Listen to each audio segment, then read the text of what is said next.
The first few nights I assumed it was nothing. That old corner of the living room where the wallpaper peeled and shadows stretched at odd angles.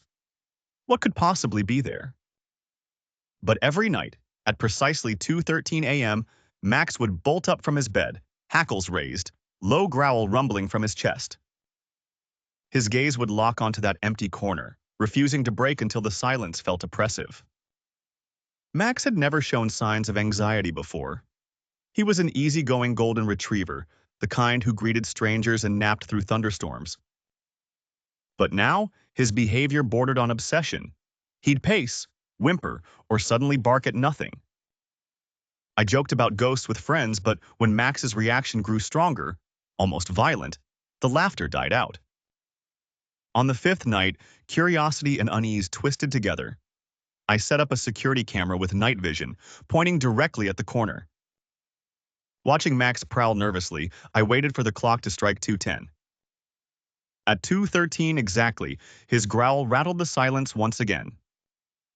I checked the feed, expecting nothing, maybe a mouse, maybe the heater kicking on.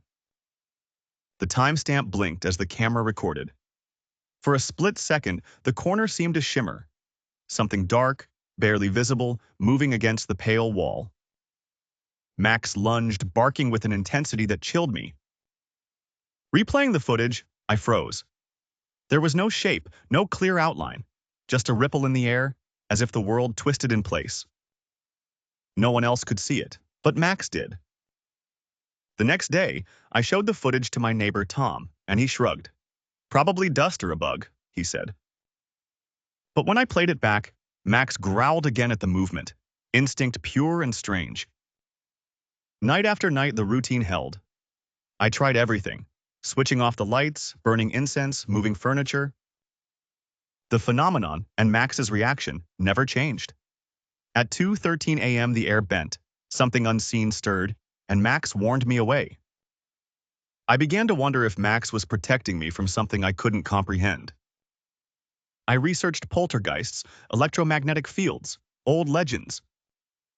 I slept less, and Max never relented in his nightly vigilance. Finally, I asked myself the question I'd been avoiding. Would I keep living in this house? Max's warning grew more urgent. He barked, pawed at me, once nearly knocked over a lamp trying to get me away from the corner.